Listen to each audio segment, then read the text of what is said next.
Hello বন্ধুরা, আজকে আমি একটা স্বাস্থ্যকর রেসিপি বানিয়ে দেখাবো। তেল ছাড়া লুচি। বাঙালিদের জনপ্রিয় খাবার লুচি, কিন্তু অনেক সময় আমরা ডায়েট করার কারণে এই খাবারটা খুব মিস করে থাকি।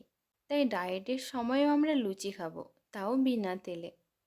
তাহলে চলুন রেসিপিটা শুরু করি। আমি নিয়ে নেব 2 কাপ ময়দা। পরিমাণ মতো লবণ দিয়ে দেব। লবণ ভালো করে মিশিয়ে অল্প অল্প করে জল দিয়ে একটা ডো বানিয়ে নেব। ডো বানানো হয়ে গেলে ঢাকা দিয়ে 30 মিনিট রেখে দেব। 30 মিনিট পর ডো আরও একবার ভালো করে মাখিয়ে নেব। এবারে লুচির সাইজে ছোট ছোট লেচি কেটে নেব। একটা লেচি নিয়ে সামান্য ময়দার গুঁড়ো ছড়িয়ে লুচি বানিয়ে নেব। এবারে একটা কড়াইতে জল ফুটিয়ে নেব।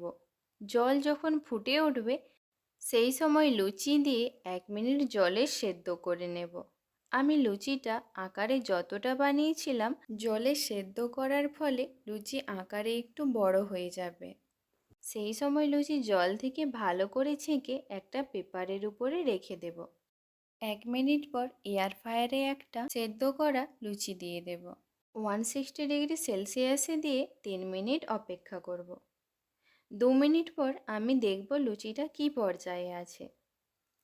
ওয়াও, দেখুন বন্ধুরা, লুচিটা কতটা সুন্দরভাবে ফুলেছে। আমি লুচিটা কেটে দেখাচ্ছি, কতটা সফট হয়েছে দেখুন। এইভাবে সবগুলো লুচি বানিয়ে নেব। তেল ছাড়া ফুলকো ফুলকো লুচি মটরের ঘুগনির সাথে সার্ভ করে নেব। সকালের জলখাবারে এই হেলদি রেসিপি অবশ্যই বাড়িতে বানিয়ে নিন, অল্প উপকরণে অল্প সময়ে।